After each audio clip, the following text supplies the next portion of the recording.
Le sujet de Mike Pérez.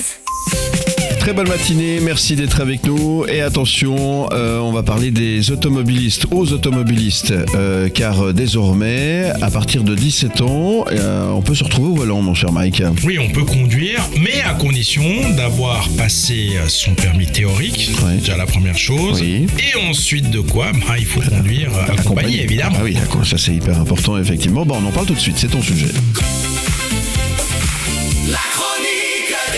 La conduite accompagnée à 17 ans, c'est possible depuis déjà quelques temps et maintenant c'est acté par le Conseil fédéral. Oui, depuis quelques années maintenant, depuis 2021 pour être tout à fait précis, on peut passer son examen théorique à partir de 17 ans.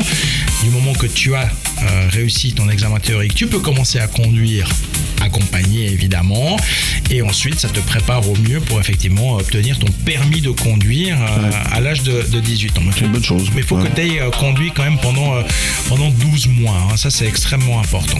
Alors ça a été introduit en phase test un peu si on veut bien, et on se rend compte que ça porte ses fruits, que ça marche bien, parce qu'il y a moins d'accidents durant la première année de conduite après l'examen, le fait qu'on ait pu effectivement accompagner sur une longue durée ces jeunes conducteurs dans leur phase d'apprentissage.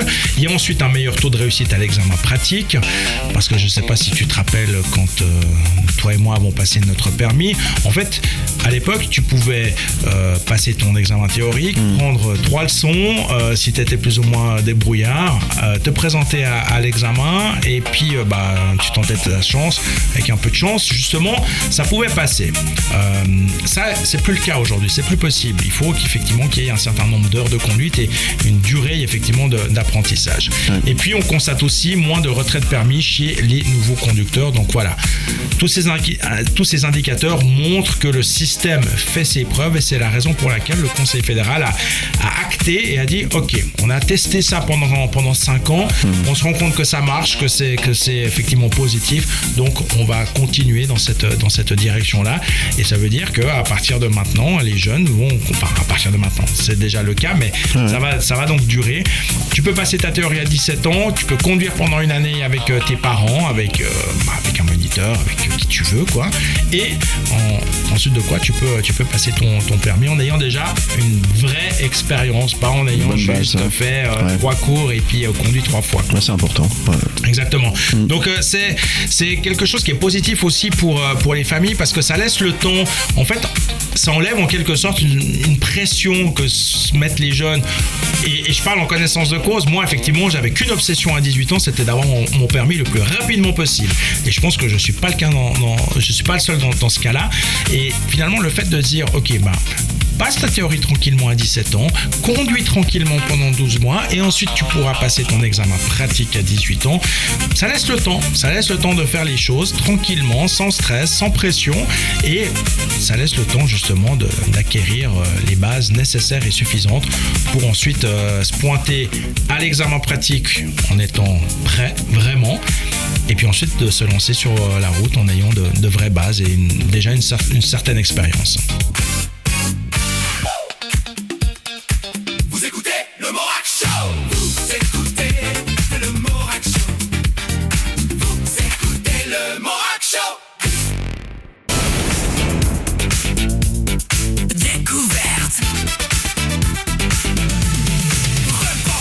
Merci d'être avec nous, et comme promis, sans plus attendre, on va retrouver Mike qui a eu la chance de partir quelques jours, non pas en vacances, mais aux Canaries quand même, pour notamment le rallye, championnat du monde de rallye qui se déroule aux Canaries. Et puis tu accompagnes Daniel Gay, mon cher Mike Pérez. C'est ça, c'est exactement ça. Bonjour. C'est vrai que quand on dit qu'on est, bonjour. Quand on dit qu'on est aux Canaries, ça fait forcément penser aux vacances. Mais tu peux travailler sur des lieux de vacances. Ouais, c'est ce qu'on dit, bien sûr. Si, je t'assure, c'est vrai. Non, je t'embête, je te charrie, évidemment. Bon, alors comment ça se passe ? Écoute, pour l'instant, ça se passe extrêmement bien. On est, maintenant dans la dernière ligne droite. C'est-à-dire que les préparatifs sont faits. Maintenant, il n'y a plus qu'à, comme on dit dans ces cas-là. Il n'y a plus qu'à y aller, il n'y a plus qu'à foncer, il n'y a plus qu'à espérer que tout se passe bien. Et puis, ça va bien se passer. Il n'y a pas de souci là-dessus. Mais voilà, beaucoup on va dire d'heures, de jours, de mois de préparation pour arriver au jour J. C'est aujourd'hui. Ouais.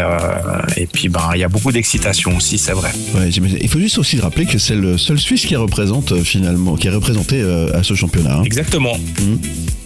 Ça, c'est important. Oui, c'est le seul Suisse qui est présent sur cette manche de championnat du monde. Alors, il faut dire que des Suisses qui participent aux différentes épreuves de championnat du monde, c'est vraiment ponctuel.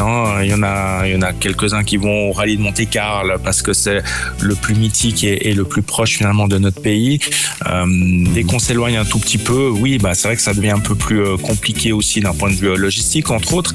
Mais c'est vrai que c'est à quelque part aussi un honneur de se dire que Daniel Gué est le seul représentant suisse, donc le seul à défendre les couleurs du pays dans cette épreuve du championnat du monde. Voilà, et tu l'as rencontré, tu l'as interviewé pour nous, justement. On propose de retrouver justement cette rencontre. Les infos sportives de Mike Pérez.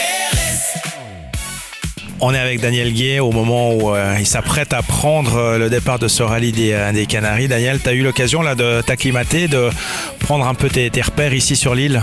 Oui, tout à fait. Donc, j'ai fait les reconnaissances, donc 2 jours et demi de reconnaissance qui représentent environ 800 km. C'est important de bien les faire, ces reconnaissances, pour être prêt pour la course, quoi. Tu as pu te rendre compte à quoi ça allait ressembler ce rallye avec des très belles routes. Il y a des magnifiques paysages.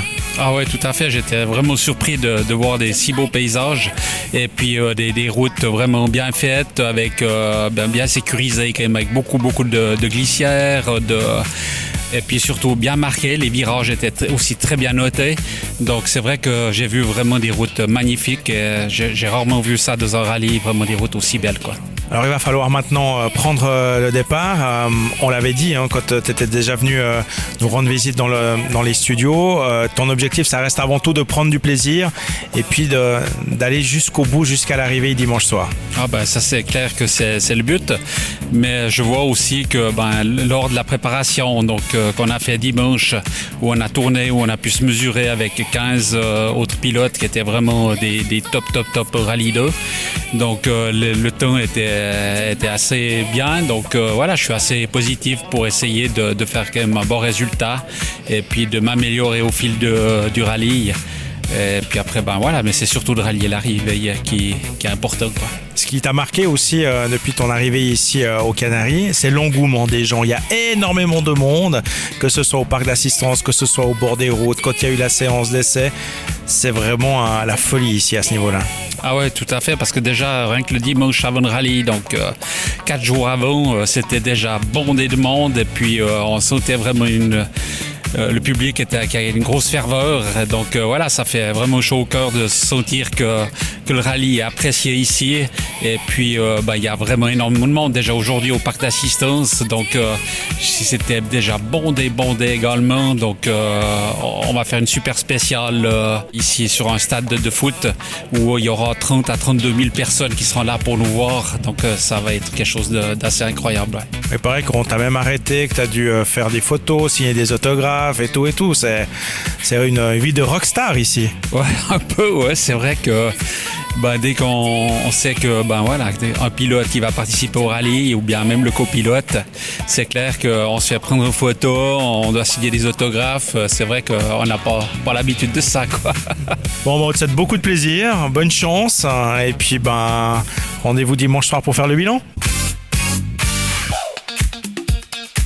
Vous écoutez le Morac Show. Vous écoutez le Morac Show. Vous écoutez le Morac Show. Les sujets de Mike Pérez. Les asperges, c'est bon pour la santé, mon cher Mike. C'est excellent et c'est la saison, c'est le moment d'en manger des vertes, des blanches et à toutes les sauces. J'ai cru que t'allais dire, elle n'est pas mûre. La chronique des Mike. Hier, c'était les œufs. Aujourd'hui, c'est les asperges au programme dans notre rubrique conso avec Mike Perez. Elles sont de retour, hein. C'est la saison.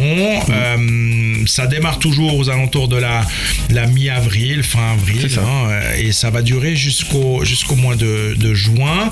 Alors, les premières asperges, elles sont là. Alors en petite quantité, hein, ça va aller crescendo. Pourquoi c'est cher, les asperges ? Parce que c'est bon.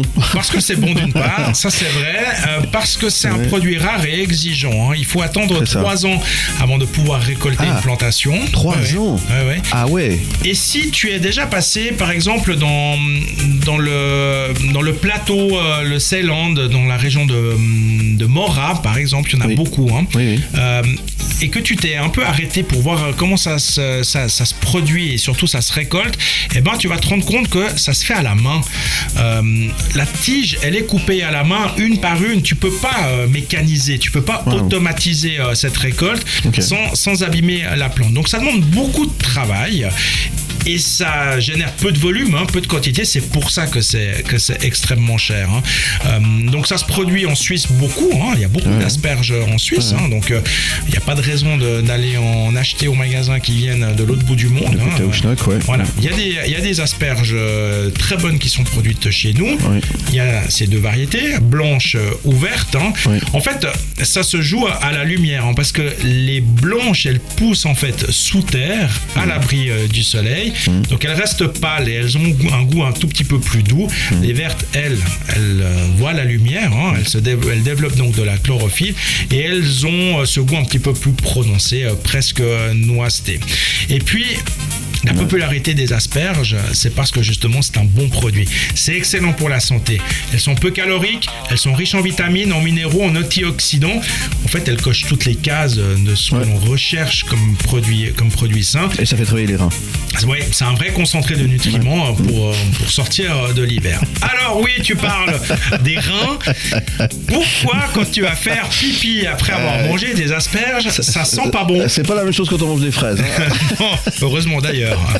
Alors en fait, c'est juste une histoire de chimie. Parce que les asperges, elles contiennent une molécule qui s'appelle l'acide asparagusique. Et une fois digérée, eh bien cet acide cette molécule se transforme en composés soufrés qui sont donc ensuite éliminés dans l'urine. Et ce sont eux qui produisent cette odeur très caractéristique. Et c'est très rapide, hein. Oui. Des fois, même 15 minutes après les avoir mangés, si tu vas aux toilettes, ça peut directement sentir. C'est ça. Alors, tout le monde produit cette odeur, mais tout le monde ne la perçoit pas forcément, hein. C'est une question de récepteurs olfactifs. Certains la sentent très fortement, d'autres pas du tout. Mais une fois encore, c'est rien de grave. C'est normal.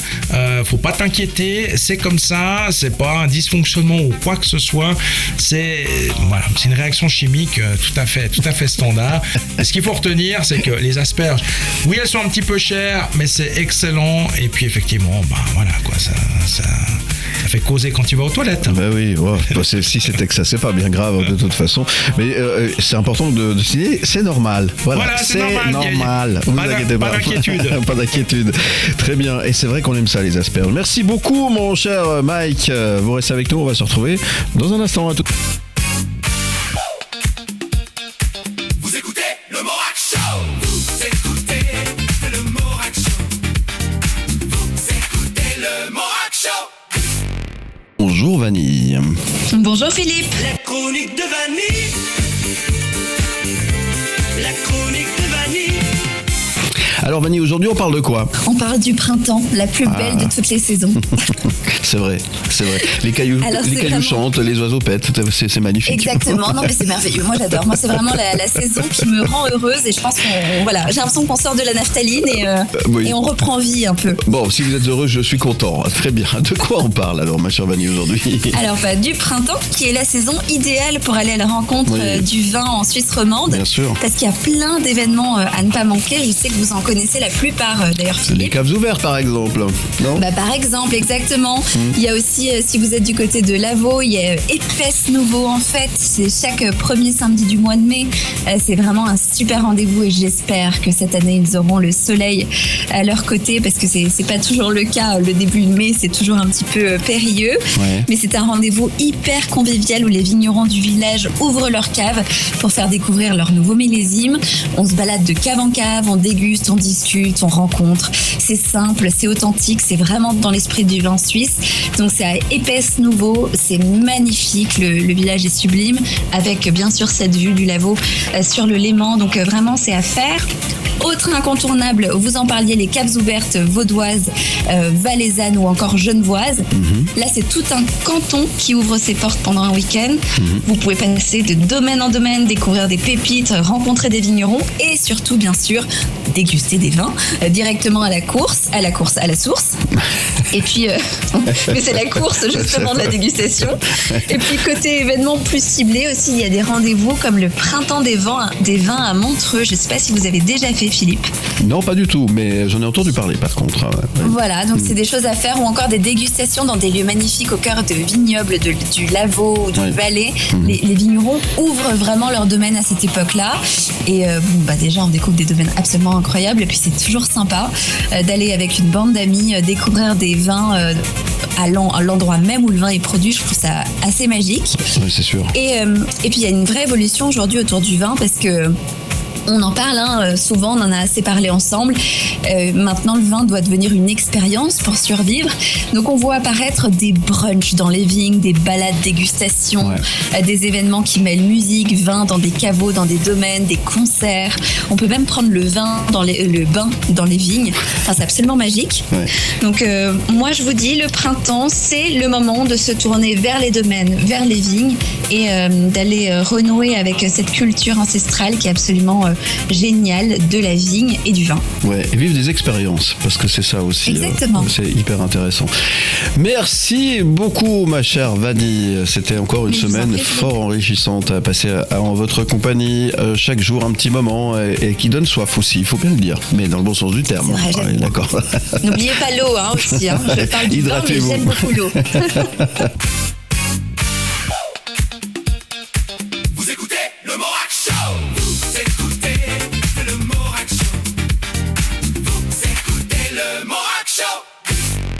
Les coups de cœur, gastronomie. Les coups de cœur, les coups de cœur. Excellente journée, merci d'être avec nous. Il est l'heure de retrouver Knut Vander. Bonjour Knut. Bien bonjour. Partez à la découverte des plus belles tables des Suisses romandes. Alors hier, vous nous avez emmené du côté de Grandvaux, comme avant-hier d'ailleurs. Aujourd'hui, vous nous avez dit que vous restez en Lavaux, c'est bien ça? Exactement, on va pas très très loin. Voilà, des fois, non mais c'est très bien. Exactement. Pas de souci. Et c'est vrai que c'est une belle région déjà. Au printemps, les balades dans les villes sont magnifiques. C'est vrai. Donc on peut aller de Grandvaux jusqu'à Épaisse à pied d'ailleurs. Et puis à Épaisse, et bien figurez-vous, vous ne le devinerez sans doute jamais, mais il y a une auberge, une très jolie petite auberge que j'aime d'ailleurs tout particulièrement, qui s'appelle l'auberge du Vigneron. Oui. Et alors, imaginez le cadre. Épaisse, petit village vigneron avec ses maisons d'autrefois. Tout en bas du village, il y a une ruelle qui est en pente et qui descend. Et là, il y a une terrasse de rêve qui est sertie au milieu des vignes avec un petit coup de blanc pour regarder la vue. C'est un cadre absolument idyllique. Coup de blanc de l'un des vignerons du village, parce que si l'auberge s'appelle du Vigneron, et bien le village, lui, en compte plusieurs, et plusieurs qui font d'ailleurs d'excellents crus. Mais enfin bon, il n'y a pas que le vin qui soit bon à l'auberge du Vigneron, il y a aussi des plats simples, mais tellement bien faits, tellement raisonnables en prix et tellement gourmands que on a envie de retourner. Enfin moi, en tout cas, à l'auberge du Vigneron, je retournerai tous les jours. J'ai bien compris. Alors, en cuisine, c'est un monsieur Laurent Frouty qui réalise donc ces plats dans une sorte de micro-cuisine. On se demande comment il fait. Et de cette micro-cuisine sortent par exemple une bisque d'écrevisse qui est gourmande, onctueuse, voluptueuse. On s'en régale. Un feuilleté d'asperges puisqu'on est au printemps. Une épaule d'agneau, pourquoi pas, braisée, fondante. C'est bon, c'est magnifique. Il y a toujours des poissons du lac. Et Et il ne faut pas oublier le foie gras. C'est une des spécialités de l'enfant. Eh bien, aller manger du foie gras à l'auberge du Vigneron, ça vaut le détour, tout comme d'ailleurs la caille qui est fort juteuse. Et pour finir, on peut par exemple terminer sur une note sucrée avec une tatin tout à fait impeccable et se réjouir de revenir une prochaine fois parce que l'auberge du Vigneron, c'est un très bel endroit. On l'a bien sûr compris. Merci pour cette autre belle adresse, autre coup de cœur que vous nous avez proposé ce matin, mon cher Knut. Je rappelle C'est toujours un plaisir. C'est un plaisir aussi pour nous, je peux vous l'assurer. Puis on vous retrouve évidemment avec une double dose de plaisir en podcast sur Formida+, bien évidemment. On se retrouve demain, Knut. Avec plaisir, et on ira un tout petit peu plus loin, mais pas, je vous rassure, on ne sera pas à des centaines de kilomètres. Très bien, on a hâte d'y être.